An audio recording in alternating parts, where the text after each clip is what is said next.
명태균 씨의 부인의 어떤 발언과 메시지의 톤의 매너를 보면 예. 거짓을 이야기할 이유는 없다. 아. 지금 현재 이 부인의 호소는 그런 거 아니겠습니까? 예. 본인의 남편인 명태균 씨가 이준석 당시 대표와 지금 의원이겠죠. 그다음에 김종인 전 비대위원장에게 정치적으로 양껏 이용을 당했는데 어려움에 처하자 어떻게 이럴 수가 있느냐. 서운하다.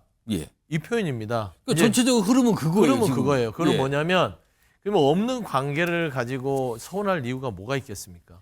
이준석 대표가 지금 가장 크게 잘 된 게 2021년 6월 국민의힘 당대표인데 예. 그 당시부터 무언가 명태균 씨가 힘을 줬다는 게 아마 이 부인의 생각인 것 같습니다. 실제로 아닌지 맞는지 이 부인이 정확하게 알고 있는지는 모르겠으나 그러나 그 이후에 계속된 명태균 씨와 이준석 대표의 관계가 최근까지도 이뤄져 왔고 그리고 지난 총선 때 그렇게 바쁜 와중에 칠불사까지 갔다는 것만 봐도 이준석 대표와 명태균 씨의 관계는 상상외로 굉장히 친밀한 관계일 것이다. 엄청 친합니다. 그러니까 사무실에서도 예. 준서가 하면서 통화를 자주 했었어요. 호칭이 그냥 준서가 이랬어요? 네네, 준서가. 그러니까 통화 내용까지는 제가 정확하게 기억 못하는데 엄청 그냥 편하게 친구 대하듯 뭐 동생 대하듯 엄청 예의 바르게 통화도 했었고 막 편하게는 통화를 하신 적이 없어요. 그냥 엄청 그냥 아버지다, 진짜 아버지 대하듯이. 좀 어려워했다 이런 말씀이실까요? 네, 맞습니다. 뜬금없이 새벽 00시에 이준석이 윤석열이가 김영선을 경선하라고 한다라는 메시지를 보내서 이런 전화 이런 것들이 다 촉발된 일이에요. 그건 네. 카카오톡을 제 눈으로 똑똑히 봤기 때문에 말씀을 드립니다. 제시가 됐으니까 말씀을 드립니다. 네. 가장 많이 나온 게 김종인, 그다음에 이준석입니다. 김종인 위원장이 거의 매일 자문을 구하던 관계더라고요. 명태균 씨한테 자문을 구했다고요? 네네네. 전화하고 메시지 자, 지금 이런 목소리의 주장은 이준석 의원과 김종인 전 위원장, 김종인 전 비대위원장이 명태균 씨와 굉장히 뭔가 관계가 깊다 이런 주장 같잖아요. 최근에 이와 관련해서 김종인 전 위원장, 이준석 의원이 각각 한 말이 있습니다. 들어보시죠. 화가 많이 나 있었다. 그건 괜히 지가 헛소리를 하는 거예요. 거짓말입니까? 거짓말이죠. 급할 때는 15번씩 전화를 했다. 위원장님한테. 나는 그 사람한테 새벽에 무슨 6시에 전화를 한 적이 없어요. 그 사람이 말을 막 매너내는 거지 지금. 그 사람이 그러니까 내가 그 사람이 참 나쁜 사람이라는 얘기인데 예. 내가 저하고 그 당시에는 저를 만난 적이 없어요. 여의도에 있으면은 정보를 실어 나르는 사람들이 굉장히 많습니다. 예. 그런데 여기서 이제 저나 아마 뭐 김종인 위원장도 그랬을 것 같고 대부분이 그랬을 것 같은 게 명태균 사장이 창원 베이스의 사람입니다. 예. 그 말인즉슨 제가 그래서 처음에 뭐라고 했냐면 메신저 역할을 굉장히 잘했다라 그랬어요.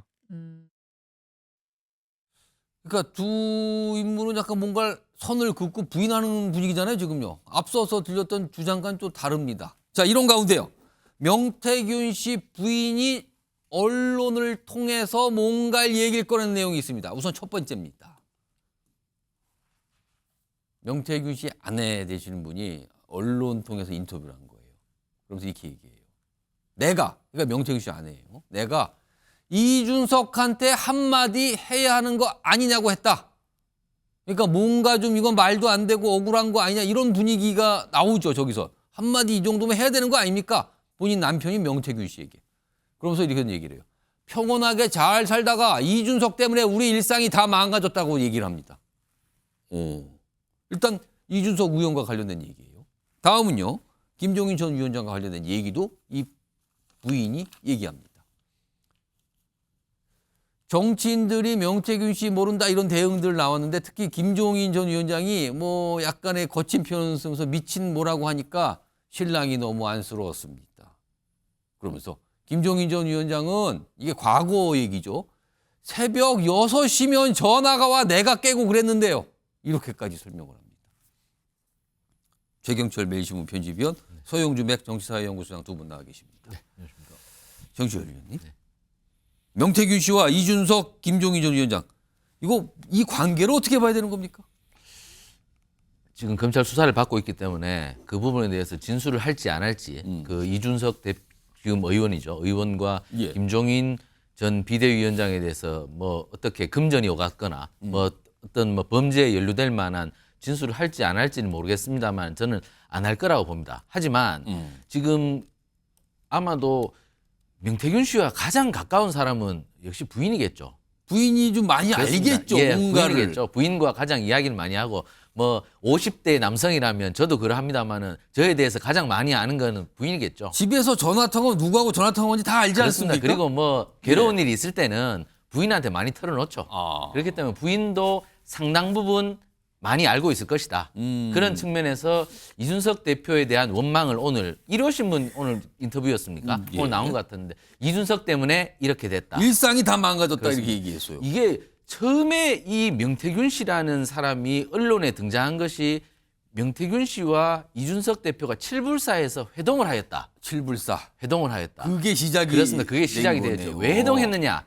가서 보니까 뭔가 김건희 여사에 대한 거를 뭔가 명태균 씨가 줄 것 같아서 가봤더니 이준석 대표 그 별거 아니더라. 그러니까 뭔가를 보여줬는데 뭐 별거 아니더라 이런 그렇습니다. 내용이 나온 거죠. 그런데 그 직후에 나온 게 또 그거였죠. 명태균 씨와 굉장히 친한 사이인 김영선 의원이 예. 개혁신당 비례를 신청을 했더라. 그런데 개혁신당 비례를 이준석 대표가 받아들이지 않았더라. 뭐 이런 것이 자꾸 나오면서 명태균 씨와 이준석 대표의 관계가 많이 부각되기 시작했죠. 그러면서 그때부터 명태균이라는 이름이 본격적으로 회자가 되기 시작을 했어요. 그렇습니다. 그러니까 개혁신당 비례 1번을 김영선 의원이 부탁할 만큼 그만큼 김영선 의원과 이준석 대표가 친했느냐 이런 의문을 가질 수가 있는 것이죠. 아니 1번은 엄청나게 중요한 1번인데 사실 되는 건데 예. 그 1번을 김영선 의원이 왜 부탁을 했을까? 그런 자격이 있을까? 여기에 대해서 이제 의문의 꼬리가 물고 가는 거죠. 아마 그만큼 관계가 있었는데 그것도 들어주지 않고 예. 그리고 이준석 대표는 지금 시종일관 명태균 씨에 대해서 부정적으로 얘기하고 있거든요. 예. 그러니까 이준석 대표에 대해서 서운한 마음이 명태균 씨의 부인은 굉장히 강하다고 아마 한마디 추정되는 해야 것이죠. 하는 거 아니야 그렇습니다. 이런 얘기일까지. 그런 모든 사정을 이제는 밝히고 명태균 씨를 변호해야 될 사람이 이준석 대표 의원인데 그것을 하지 않는 데에 대해서 굉장히 서운한 감정을 토로한 것이고 무언가 밝히라고 지금 부인은 요구를 하고 있는 것이죠. 하지만 지금 그런 것을 다 얘기하면 명태균 씨의 형이 올라갈 가능성이 큽니다. 아 그렇죠. 부인에게 불리할 수도 있는 거죠. 그렇습니다. 그렇기 때문에 이게 전부 다 앞으로 계속 가면 지금 여러 가지 의심이 있지 않습니까? 이준석 의원이 2021년 6월에 국민의힘 당대표 될 때 여론조사 도와줬다. 뭐 이런 것까지 있고 그리고 그 이후에 이준석 대표가 뭐 공식 행사에 갔는데 거기에 사례비를 명태균 씨가 가져갔다. 뭐 이런 돈 거래 얘기까지 자꾸 나오고 이러니 의심은 증폭되지만 하지만 저는 명태균 씨가 여기에 대해서 검찰에서 진술할 가능성은 매우 낮다고 생각합니다. 그러니까 이것은 결국 미스테리로 끝날 가능성이 높다. 이렇게 봅니다. 서영주 소장님은 네. 특히 이 아내 되시는 분이 김종인 전 위원장에 대한 구체적인 사례. 네. 새벽 6시면 전화가 오더라. 내가 낫겠다. 네. 그러면서 약간 본인 남편에 대해서 뭐라고 한 거에 대한 섭섭함. 네. 뭐 이런 걸 얘기하는데 여기는 명태균 씨와 김종인 전 위원장은 또 무슨 관계일까요? 그러니까 이제 종합해 보면 이 김종인 전 비대위원장과 명태균 씨, 예. 김종인 비대위원장 외에 이준석 의원 당시 대표와 명태균 씨, 이 관계에 대해서 먼저 살펴보면 검찰 조사에서 그 관계는 드러나겠죠. 하지만 여기서는 미로 짐작컨대 예. 명태균 씨의 부인의 어떤 발언과 메시지의 톤의 매너를 보면 예. 거짓을 이야기할 이유는 없다. 아. 지금 현재 이 부인의 호소는 그런 거 아니겠습니까? 예. 본인의 남편인 명태균 씨가 이준석 당시 대표와 지금 의원이겠죠. 그다음에 김종인 전 비대위원장에게 정치적으로 양껏 이용을 당했는데 어려움에 처하자 어떻게 이럴 수가 있느냐. 서운하다. 예. 이 표현입니다. 그러니까 이제 전체적으로 흐름은 그거예요. 그러면 지금. 그거예요. 그건 예. 뭐냐면 그러면 없는 관계를 가지고 서운할 이유가 뭐가 있겠습니까? 서운하다는 건 기대가 높다는 것이고 기대가 많다는 건 그동안 관계가 깊었다는 거를 우리가 짐작할 수 있잖아요. 예. 그다음에 이제 명태균 씨의 변호사였던 김소연 김소연 변호사의 어떤 자료를 보면 검찰의 조사에서 김종인 전 비대위원장의 관계성들에 대한 여러 가지의 징후들을 확인했다. 아. 이런 얘기를 하잖아요. 근데 재밌는 건 예. 우리가 이제 통상 강한 부정은 강한 긍정이고 강한 부인은 강한 친밀감이 있을 수도 있다. 아. 그러니까 이렇게 생각하시면 돼요. 예전에 명태균 씨와 관계에 있어서 여론조사에 있었다는 정치인들의 목록이 나왔을 때 예. 그 당시에 진보당인가 어디에 그 의원 자체는 당시 그랬죠. 내가 이 사람을 잘 안다. 명태균 씨랑 학교 동창이고 예. 그래서 여론조사 관련해서 맡겼었고 관계가 있었다. 하지만 그 이상은 없다. 그러니까 별로 그 꺼리낄 게 없는 사람들은 부인하지 않습니다. 그런데 강한 부인을 하는 것은 예. 뭔가 명태균 씨와의 관계에서 꺼리낄 게 많은 사람이죠. 아니면은 친밀한 관계 속에서 많은 일을 했던 사람들이 강하게 부정한 성향이 있을 것이다. 그리고 제가 아는 바로도 김종인 전 비대위원장이 명태균 씨 배우자께서 이렇게 얘기하잖아요. 아침 6시에 전화를 할 정도면 근데 굉장히 구체적인 얘기를 한단 말이에요. 구체적이잖아요. 그래서 깼다.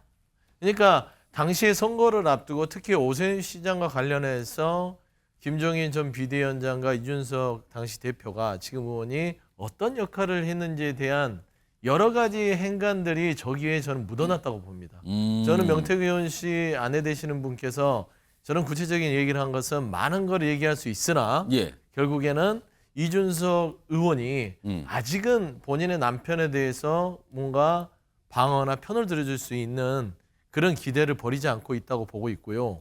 저는 김종인 전 비대위원장도 아마 참고인으로 창원지검에서 부를 예정인 것으로 아마 언론 보도에서 알려져 있잖아요. 뭐 가능성이 있다고 지금 나와요. 그렇죠. 그러면 두 분이 최소한 그렇게 본인의 남편인 명태균 씨를 정치적으로 이용을 했다면 예. 도리를 좀 지켜달라라는 호소에서 일부분을 얘기했기 때문에 저는 김종인 전 비대위원장과 이준석 의원 당시 대표가 명태균 씨와 친밀한 관계, 그러니까 얕은 관계는 아니었다라는 것은 부인할 수 없는 사실인 것 같습니다. 요걸 제가 약간 첨언성 질문 드리면은 최영철 의원님, 김종인 전 위원장하고 이준석 의원은 가까운 관계 아닙니까? 몇없이 가까운 관계죠. 스승과 제자 정도 되죠. 근데 지금 명태균 씨라는 공통 분모가 지금 나온 것 같단 말이에요.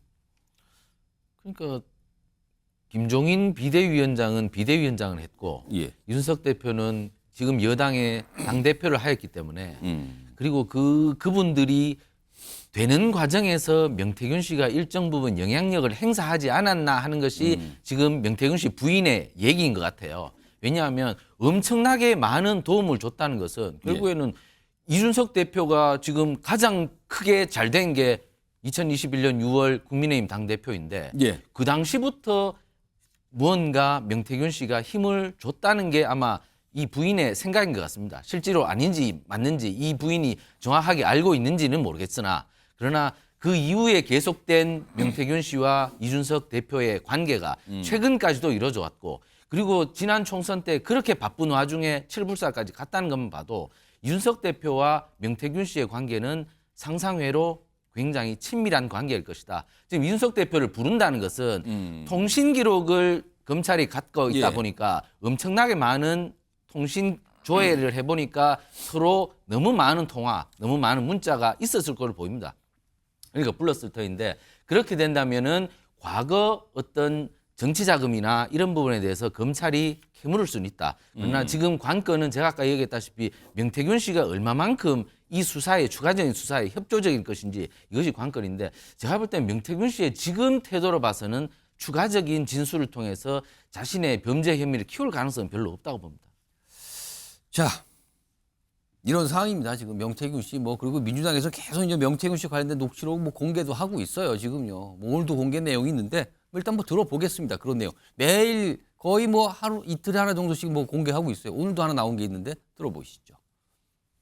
이거 저 서부경찰서 안 그래도 하고도요 지검에 가갖고 창원지검장 만나갖고 지금 저 무슨 문제가 좀 있대. 그러가 지검장한테 지검장이 저거대 저 누구 저 한동훈이하고 그 옛날 그러가 한 방에 해결해 줬지 그저 21일로 조사 받는데 똘똘 말르라고 다 해놨던데. 검찰 얘기도 하고 본인이 또 이거 다 처리했다 약간 이런 류의 얘기예요. 최근에 이런 맥락의 얘기가 계속 나오고 있는 상황입니다. 오늘도 공개된 내용이 있는데요. 민주당에서 계속 뭔가를 좀 공개한다고 예고한 상태도 합니다.